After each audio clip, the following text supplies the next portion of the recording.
The galaxy had long since forgotten the sound of true war.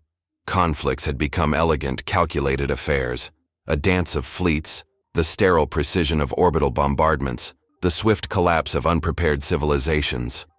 War was not chaos. War was efficiency. Civilizations rose and fell like the tides, each surrender a mere transaction, a formality. And then, there were humans. The Vrayan theocracy had studied them for decades, watching from the depths of cold space, observing their rapid ascension from primitive creatures to a fledgling interstellar race.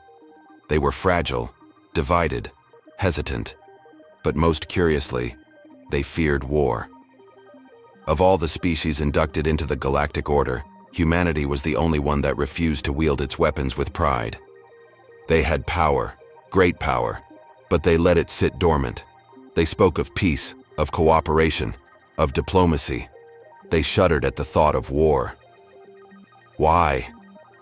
It was a question that disturbed the Vrayan war councils. Fear was a weakness, and weaknesses demanded to be exploited.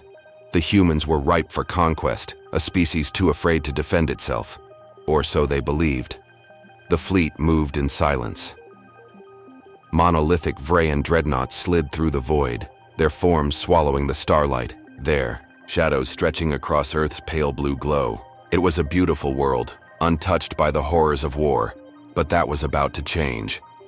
The invasion began without fanfare, without warning. It was not a declaration, it was a correction. A weak species did not deserve a place in the galactic order. And so the first assault came. Cities fell quiet as communications flickered into static. Power grids surged and died. The skies darkened beneath the weight of descending warships. Humanity's hesitation would be their undoing. The Vrayan expected panic, but what they got was silence. A silence far heavier than expected. A silence that felt unnatural, and for the first time, the Vrayan hesitated. War was supposed to be predictable. The Vrayan theocracy had conquered dozens of species before humanity. Their strategies were flawless, their forces overwhelming, their victories inevitable. An enemy that hesitated was already defeated. But as their warships descended upon human cities, as their battalions marched through empty streets, a realization began to spread through the ranks. Something was wrong. The cities were still. No desperate evacuations, no riots, no screams, just silence. The Vrayan had expected panic, a species clawing for survival, chaos woven into every street. Instead, they found abandoned cities, as if humanity had simply left. No civilians, no broadcasts, no war. Yet there were no signs of surrender, no white flags, no desperate pleas for negotiation, and that was when the first fleet went dark. High Command, this is Battle Group Aurus, requesting immediate reinforcements. We are static. 1,000 soldiers, gone. Their ships, their weapons, their entire force, erased from existence. There had been no distress calls, no detonations, no signs of conflict, just silence. And then, the reports began. Entire Vrayan battalions vanishing overnight, supplies disappearing from secured fortresses, their own security systems turning against them, locking them out, shutting down defenses. It wasn't a war, it was a hunt. In the command halls of the Vrayan theocracy, war councils gathered in urgency. This was not how a species with war phobia was supposed to behave. This was not the reaction of a species too afraid to fight. This was something else. And for the first time in their history, the Vrayan began to wonder, what exactly had humanity been trying so hard to avoid? The Vrayan did not know fear. Their kind had ruled the stars for millennia, shaping the tides of war with cold precision. Strategy was their language, domination their nature. They had fought, they had conquered, they had won, always. And yet, as their fleets drifted over Earth's shadowed hemisphere, as their armies stood in the ruins of untouched cities, something in the air felt wrong. It was not fear, it was knowledge. Aboard the command dreadnought, High Executor Malvek reviewed the reports in silence. His subordinates spoke in hushed tones, voices trembling in a way he had never heard before. These were war veterans, seasoned, logical, efficient. But logic had no place in what they were witnessing. Entire battalions had vanished, not destroyed, not slaughtered, simply erased. "Sir, we have located their military bases." Malvek's cold gaze lifted. "And?" the officer swallowed. "They are empty."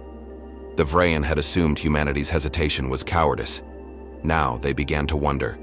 Had humans hesitated? Or had they prepared? There were no active armies, no standing war machines. The humans had not met them in battle. But something had met them. Their forces were not being attacked. They were being removed. And then, the whispers started. The Vrayan soldiers who had survived the first disappearances spoke in fragmented, broken accounts. They spoke of shadows moving through the ruins, of distant echoes of voices, sometimes human, sometimes not. They spoke of eyes watching from the dark, of the sensation that they were walking through history. A war had been fought here once. War no one remembered, and the silence was not fear. It was a warning. The silence was unbearable. The Vrayan had invaded dozens of worlds, crushed species that had stood against them for centuries. Every battle followed the same rhythm: dominate, suppress, erase. But this was not war. This was something else. The reports were no longer just about missing battalions, survivors. What few remained were different. They returned from patrols changed, distant, hollow-eyed. Some refused to speak, others whispered, "Nonsense," and a few never stopped screaming. Malvek reviewed the security footage in grim silence. A Vrain's scouting team had entered an abandoned city block. They moved in formation, scanning the ruins, weapons primed for an attack. That never came. Then, without a sound, the first soldier froze. The others turned, confused. Their comms remained silent. The frozen soldier stood perfectly still, eyes locked on the shadows of a broken building. Then another soldier stopped moving. Then another, one by one. Their weapons dropped to the ground. Their breathing slowed. Their eyes widened in pure, undiluted terror, and then they ran. The footage ended in static. None of them had been seen again.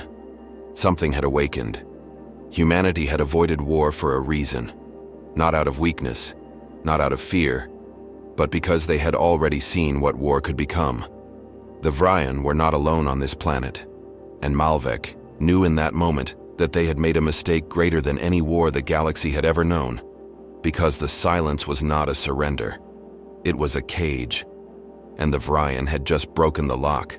There were no more orders, no strategies, no formations, no commands barked through the fleet's encrypted channels. The Vrayan invasion force, once a perfectly coordinated war machine, was breaking apart. It was not the humans who had done this. It was something else. High Executor Malvek stood on the bridge of his flagship, staring at the planet below with something he could no longer suppress: dread. Earth had been too easy, too quiet. No species had ever surrendered without a fight. No civilization had ever left entire cities untouched. And yet the humans had done nothing because they didn't need to, because they knew what was still down there. The first distress calls came in from the outer perimeter. "Sir, we are being engaged by unknown forces." Malvek stiffened. "Humans?" Silence. Then, a scream. The transmission cut. More signals followed. Ships lost power mid-orbit, their crews reporting hallucinations, whispers in the dark, shapes moving between the stars. But the worst came from the ground. The Vrayan troops were no longer just disappearing. They were turning on each other.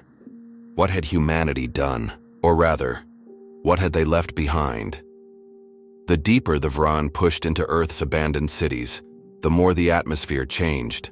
It was like walking through a graveyard where the dead still watched. Soldiers whispered of seeing shadows that moved against the wind, of hearing their own names spoken in voices that belonged to no one, of feeling something else, something that should not exist. In a desperate act, Malvek sent a command to his fleet: "Prepare for planetary retreat. "We are leaving." It was too late. Across his display, the flagship's sensors registered something impossible, a structure beneath the ruins. A facility buried deep beneath human soil, sealed for centuries. The readings were wrong. They had to be, because if they weren't, then the war humanity had tried to forget had never actually ended. And now, it had begun again. It was never about fear. Humanity had not abandoned war. They had buried it, locked it beneath layers of soil and time, hoping no one would ever awaken what lay beneath. But the Vryan had come, and now, it was too late. Malvek watched the readings on his command display with growing horror. Deep beneath the Earth's surface, something had shifted. Sensors picked up a massive energy surge, the kind that did not belong to any known human technology. The facility the Vryan had uncovered, hidden beneath layers of ancient ruins, was not just a bunker. It was a tomb, and now it was open. The distress calls escalated. At first, it was simple confusion. Soldiers reported malfunctions in their weapons, power failures in their vehicles. Then, it became worse. They began hearing things. Names spoken in voices that had long since faded from existence. Orders issued by commanders who had died centuries ago. The deeper they pushed, the more they realized they were not alone. Something was moving beneath the surface. Something old, something forgotten, and it was waking up. The first casualties came from the forward assault team stationed near the excavation site. Their last reports made no sense. "There's nothing here. Nothing but shadows. We see them, but they aren't real. Sir, they're wearing our armor." Then, silence.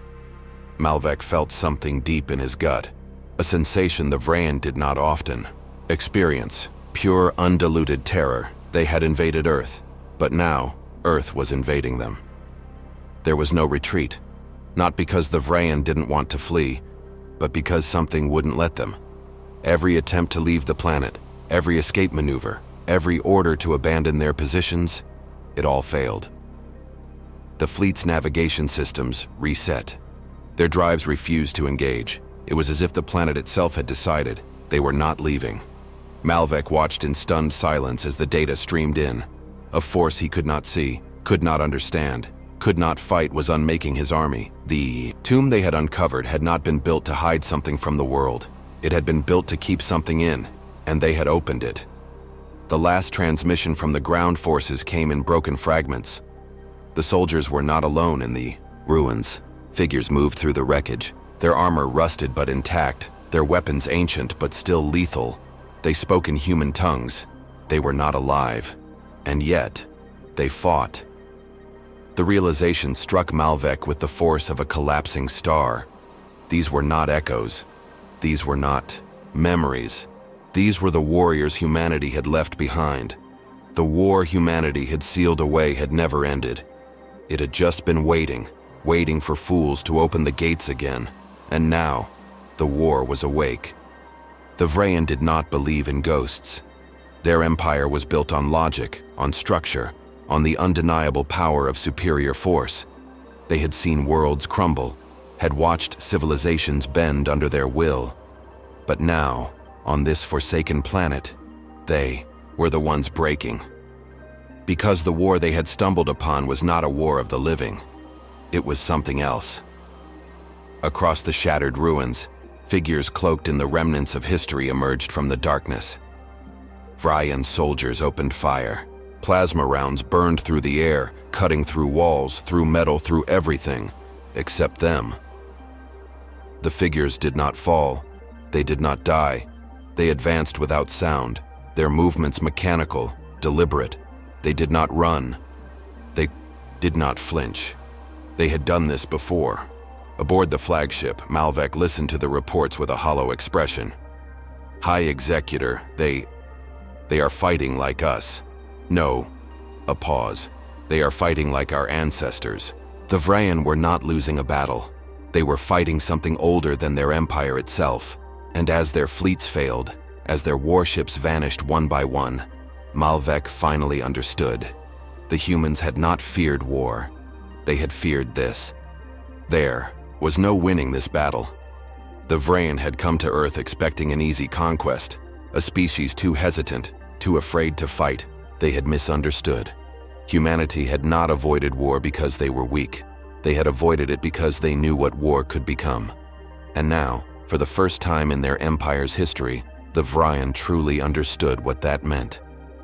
Malvek watched as his forces collapsed in silence. The war machines humanity had abandoned had come alive once more. They did not tire. They did not retreat. They fought with precision, with strategy, with an unrelenting force that no living species could match. They were the remnants of a war that should have never been fought. And now, it was being fought again. High Executor. The transmission came through in jagged static, the voice of his fleet admiral shaking. We must leave. Now. Malvek opened his mouth to respond, but then he saw it, a pulse, a deep, humming energy crawling up from beneath the planet's surface. The war was waking up. The past was bleeding into the present, and Earth, at last, had chosen its side. The Vrayan did not retreat. They fled. Their mighty fleet scattered into the void, a fractured empire in the wake of a battle they could not comprehend. As Malvek's flagship escaped orbit, he cast one final glance at the planet below. The humans had not fought them. They had simply waited, because the war was never meant to be fought again. And yet, the Vrayan had forced its return. Now, the real question remained. Would humanity be able to stop it? The galaxy would never be the same. The Vrayan fled into the void, their fleets shattered, their war council silent. They had learned what it meant to awaken a sleeping war. But humanity had not won, because the war was still here. Beneath Earth's surface, the ancient structures pulsed with energy once more. Whatever had been locked away was no longer bound. The forgotten warriors had fought not for vengeance, not for conquest. They had fought because that was all they knew. High above the planet, a single human transmission was broadcast across all frequencies, a warning, a plea. We tried to stop it. We tried to keep it buried. But now it is awake, and war never forgets.